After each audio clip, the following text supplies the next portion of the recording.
Assalamualaikum warahmatullahi wabarakatuh. Apa kabar teteh semua? Semoga selalu dalam keadaan sehat walafiat ya, amin. Perkenalkan, nama Ibu Lia Marlani, teteh bisa panggil Ibu Lia. Ibu mengajar di kelas 5. Sekarang kita akan masuk ke pembahasan pembelajaran IPS atau Ilmu Pengetahuan Sosial. Materi yang akan Ibu bahas ada pada video berikut ini. Yuk kita saksikan bersama-sama. Pembahasan kali ini mengenai letak geografis Indonesia dan pengaruhnya terhadap kehidupan ekonomi, sosial, budaya, komunikasi, serta transportasi. Pembahasan yang pertama yaitu mengenai letak astronomis dan geografis Indonesia. Indonesia merupakan negara kepulauan yang terletak di garis khatulistiwa. Letak astronomis. Letak astronomis merupakan letak suatu tempat yang dilihat dari posisi garis lintang dan posisi garis bujur. Garis lintang yang merupakan garis hayal yang membentang horizontal melingkari bumi, sedangkan garis bujur merupakan garis hayal yang melingkari bumi secara vertikal.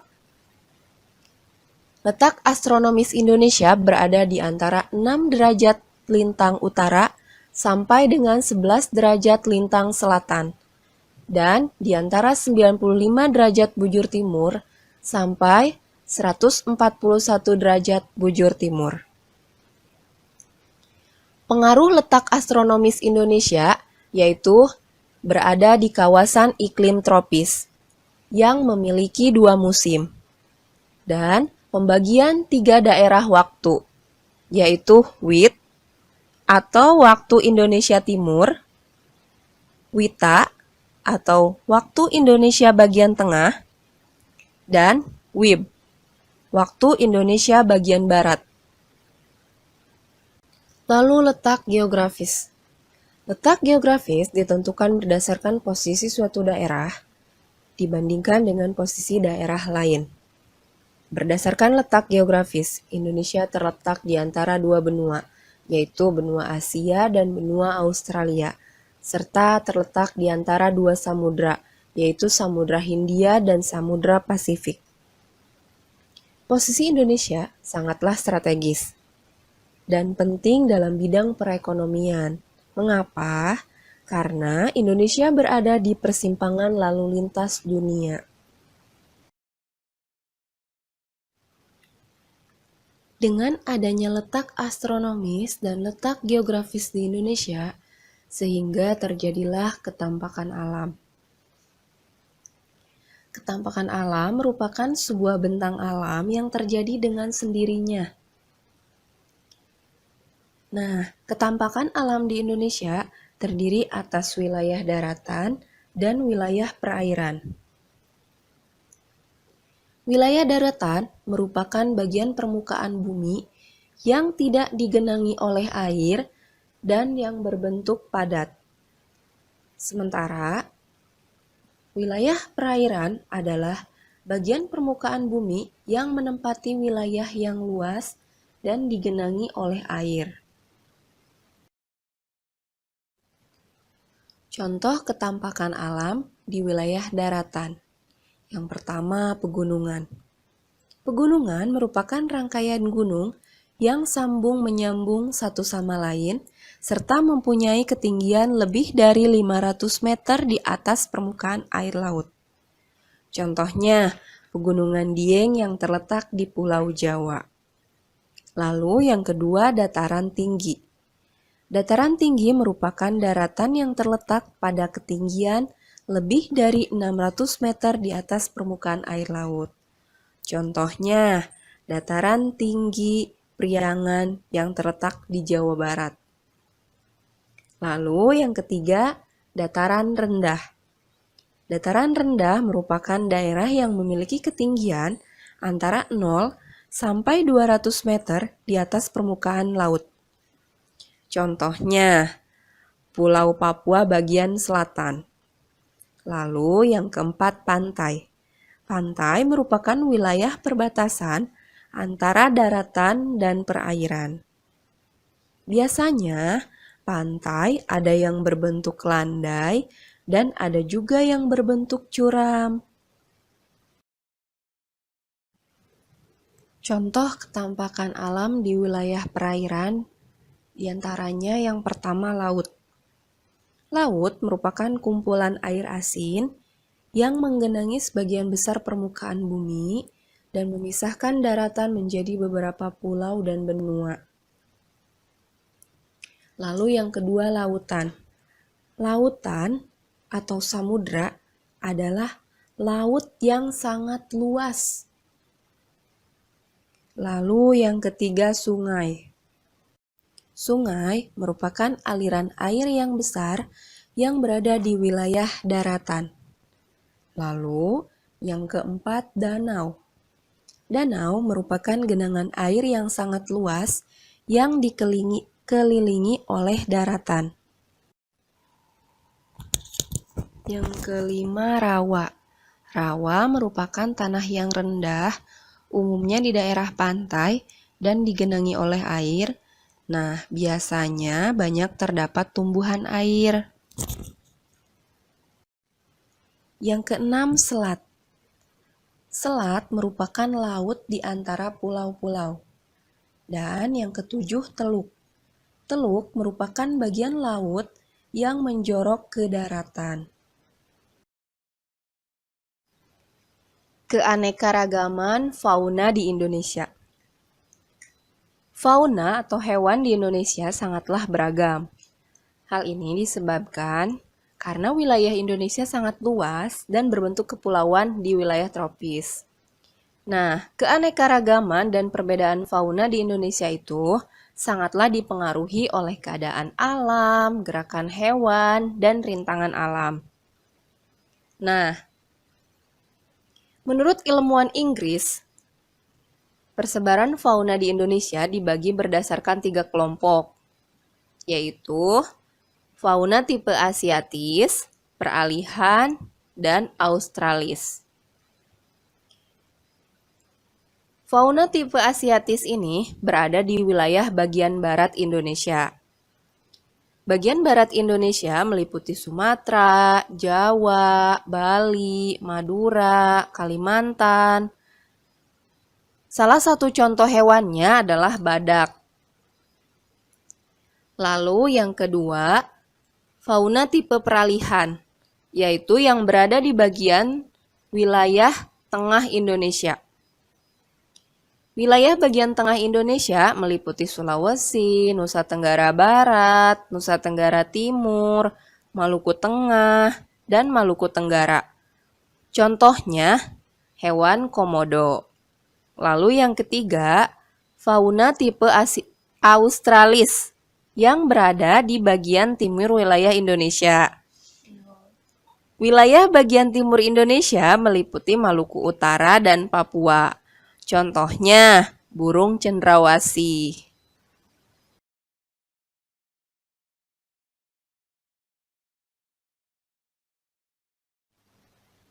Selanjutnya, Ibu akan membahas keanekaragaman flora di Indonesia. Flora atau tumbuhan yang tumbuh di Indonesia itu sangat dipengaruhi oleh iklim, letak ketinggian tempat, dan juga kesuburan tanah. Berdasarkan letak ketinggian, jenis tanaman yang tumbuh di Indonesia itu dapat dibedakan menjadi 4. Yang pertama, jenis tanaman yang tumbuh di bawah ketinggian 700 meter di atas permukaan laut, seperti nampak pada gambar ya. Nah, biasanya tumbuhannya adalah padi, jagung, dan berbagai jenis tanaman palawija lainnya. Lalu, jenis tanaman yang tumbuh pada ketinggian 700 hingga 1500 meter di atas permukaan laut, diantaranya teh, kopi, kina, dan sayur-sayuran. Lalu, jenis tanaman yang tumbuh pada ketinggian 1500 hingga 2500 meter di atas permukaan air laut, contohnya cemara dan mahoni. Lalu yang terakhir, jenis tanaman yang tumbuh di atas ketinggian 2500 meter di atas permukaan air laut, contohnya semak dan lumut. Setelah berdasarkan ketinggian, flora dibedakan berdasarkan jenisnya. Yang pertama hutan bakau atau hutan mangrove. Biasanya tumbuh di daerah pantai yang sangat landai.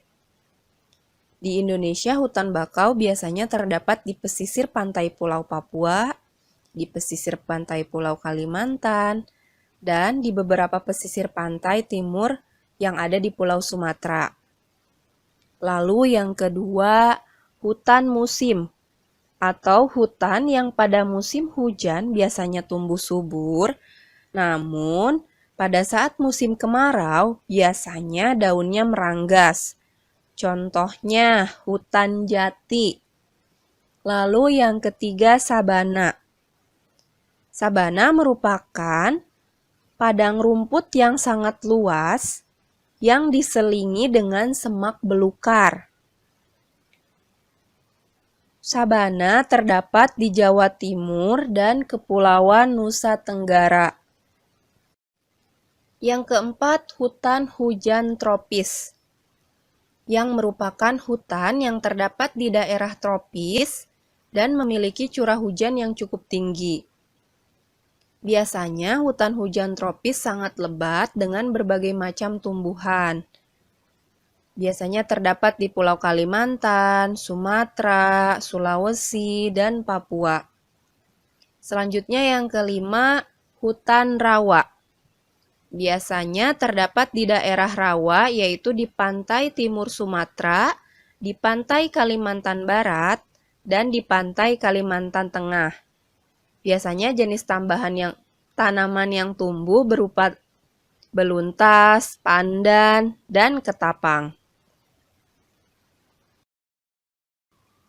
Persebaran flora yang ada di Indonesia dikelompokkan menjadi 3 wilayah, yaitu Indonesia bagian barat, Indonesia bagian tengah, dan Indonesia bagian timur. Yang pertama, Indonesia bagian barat, yang meliputi Pulau Sumatera, Pulau Kalimantan, dan Pulau Jawa. Wilayah Indonesia bagian barat ini memiliki iklim tropis, sehingga terdapat banyak hutan hujan tropis. Contoh flora yang terdapat di wilayah bagian barat ini adalah Rafflesia atau bunga raksasa yang terdapat di Sumatera, akasia yang terdapat di Jawa, rotan yang terdapat di Kalimantan. Lalu yang kedua, Indonesia bagian tengah. Bagian Indonesia yang termasuk ke dalam Indonesia bagian tengah adalah Pulau Sulawesi, Nusa Tenggara, dan Maluku. Wilayah Indonesia bagian tengah memiliki hutan musim dengan ciri-ciri ketinggian pohon lebih rendah dari hutan hujan tropis. Biasanya saat musim kemarau, pohon menggugurkan daunnya. Dan pada saat musim penghujan, pohon-pohon mulai bertunas. Contoh flora yang terdapat di wilayah ini adalah cendana dari Nusa Tenggara, anggrek putih dari Sulawesi, sagu dari Maluku. Lalu yang ketiga, Indonesia bagian timur. Bagian Indonesia yang termasuk ke dalam Indonesia bagian timur yaitu Pulau Papua, serta pulau-pulau kecil yang terdapat di sekitarnya.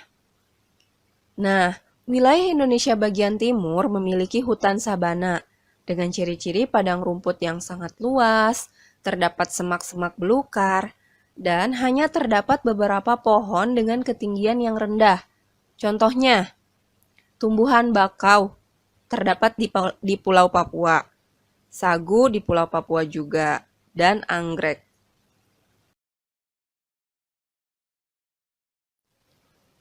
Lalu kita akan masuk ke pembahasan letak astronomis dan geografis Indonesia. Kondisi astronomis dan geografis Indonesia dapat kita lihat pada peta, atlas, dan globe. Apa ya perbedaan dari ketiganya? Yang pertama, peta. Peta merupakan sebagian atau seluruh permukaan bumi pada bidang datar dengan skala tertentu. Lalu atlas. Atlas merupakan kumpulan beberapa peta dalam bentuk buku. Sedangkan globe adalah gambar bumi yang berbentuk bulat atau berbentuk bola. Coba ATT perhatikan baik-baik. Gambar apakah yang ada di hadapan kalian saat ini? Ya, betul. Ini merupakan gambar peta. Nah, di dalam peta itu ada terdapat komponen-komponennya atau bagian-bagiannya. Lalu, apa saja ya komponen-komponen yang terdapat pada peta? Yuk kita simak penjelasan berikutnya.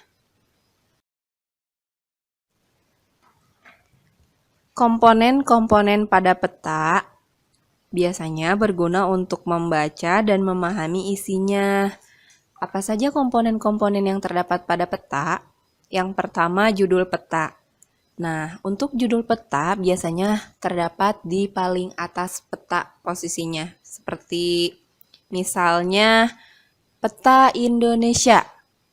Lalu yang kedua, arah mata angin. Arah mata angin berfungsi untuk memberi petunjuk arah pada peta. Lalu yang ketiga, skala peta, yakni perbandingan jarak pada peta dan pada jarak sebenarnya. Lalu yang keempat, garis astronomis, yaitu garis hayal di atas permukaan bumi yang terdiri dari garis lintang dan garis bujur. Yang selanjutnya, simbol peta. Simbol peta merupakan tanda khusus untuk menjelaskan sesuatu yang berupa garis, warna, dan gambar. Lalu yang terakhir, legenda atau keterangan peta, yaitu penjelasan dari simbol-simbol yang ada pada peta.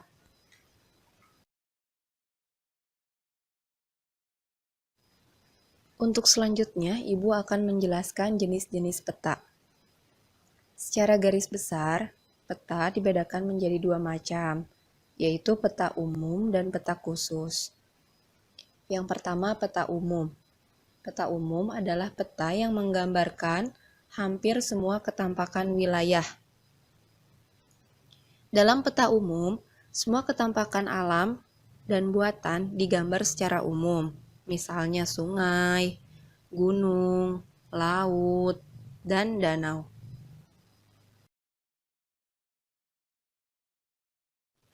Lalu, jenis peta yang kedua yaitu peta khusus, yang merupakan peta yang dapat menggambarkan tema tertentu atau suatu ketampakan di permukaan bumi.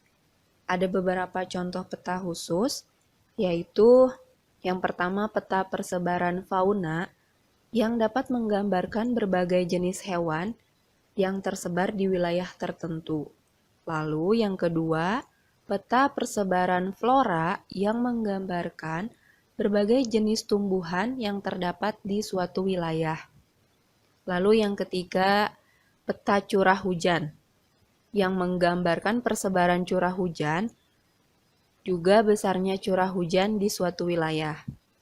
Lalu yang keempat, peta wisata yang menggambarkan objek-objek wisata yang dimiliki oleh suatu wilayah.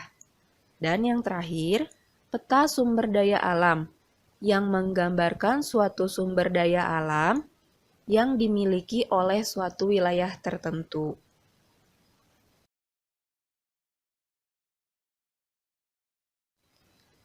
Lalu, Ibu akan jelaskan cara menggambar peta. Menggambar peta itu dapat menggunakan dua cara. Yang pertama dengan cara menjiplak atau menggunakan teknik kotak-kotak. Yang pertama Ibu akan menjelaskan dengan cara menjiplak. Untuk teknik cara menjiplak bisa kita lakukan dengan menjiplak gambar peta pada atlas dengan menggunakan kertas karbon dan kertas putih. Lalu yang kedua, cara menggambar peta dengan menggunakan teknik kotak. Ada beberapa langkah yang harus kita lakukan, di antaranya yang pertama membuka atlas, dan menentukan peta yang akan digambar. Lalu yang kedua, amatilah letak kota, sungai, danau, gunung, laut, dan batas-batas lainnya.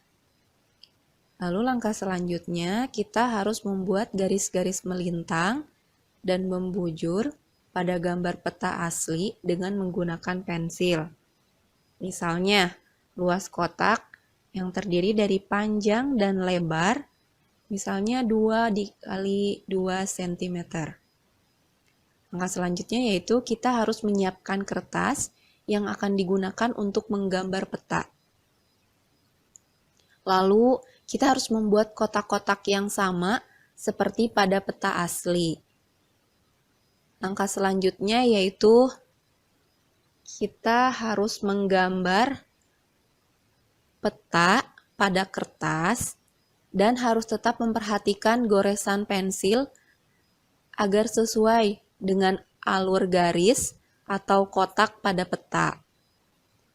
Nah, setelah selesai membuat goresan atau coretan menggunakan pensil, kita pertebal lagi dengan menggunakan warna-warni yang ada seperti pada peta yang terdapat di atlas yang kalian punya.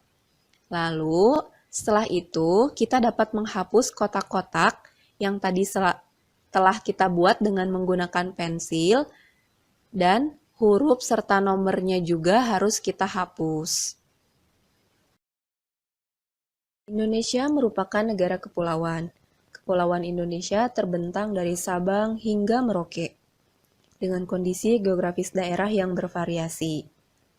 Perbedaan kondisi geografis itu tentunya mempengaruhi iklim dan kekayaan alam yang terkandung di setiap daerah, sehingga dapat mempengaruhi kehidupan penduduk di daerah tersebut.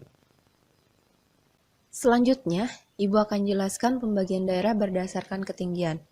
Yang pertama di daerah pantai.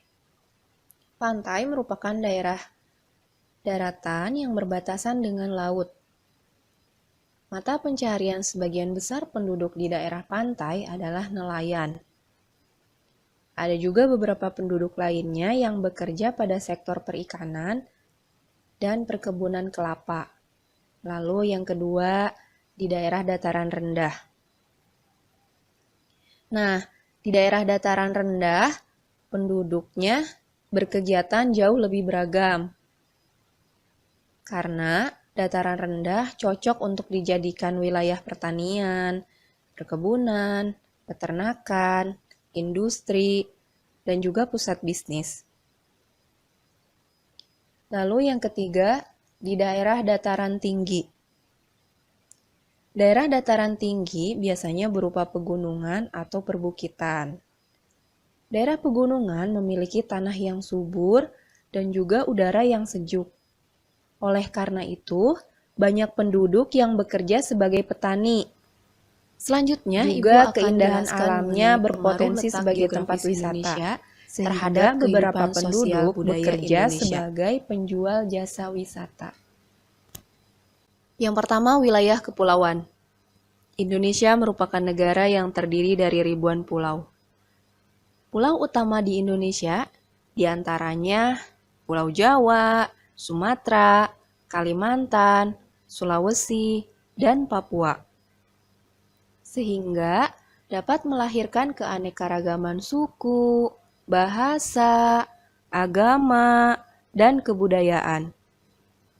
Keanekaragaman itu menjadi ciri khas Indonesia dan daya tarik serta memperkaya kebudayaan negara kita. Lalu yang kedua, Indonesia termasuk kawasan regional Asia Tenggara yang strategis. Sehingga Indonesia dapat diapit oleh 2 samudra dan 2 benua, yaitu Samudra Hindia dan Samudra Pasifik, serta benua Asia dan benua Australia. Lalu yang ketiga, Indonesia terletak di persimpangan jalur yang ramai, sehingga dapat membawa berbagai pengaruh bagi bangsa kita, misalnya saja dalam bidang sosial dan budaya. Nah, Oleh karena itu, terjadilah proses akulturasi atau penggabungan budaya. Akulturasi budaya antara berbagai bangsa dengan kebudayaan asli Indonesia akan semakin memperkaya kebudayaan di Indonesia. Sehingga budaya, pergaulan dengan berbagai bangsa dan juga keanekaragaman agama lainnya dapat mempengaruhi masyarakat yang ada di Indonesia. Sekian penjelasan materi dari Ibu. Apakah AA Teteh sudah mengerti tentang materi yang Ibu jelaskan? Jika belum mengerti, AA Teteh bisa mengulang videonya. Sebelum kita mengakhiri pembelajaran hari ini, yuk kita bacakan hamdalah bersama-sama. Alhamdulillahirabbil alamin. Wassalamualaikum warahmatullahi wabarakatuh.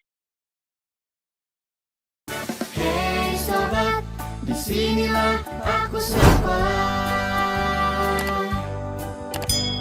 Sekolah, tempat yang nyaman dan menyenangkan. Sekolah yang membuat aku bahagia.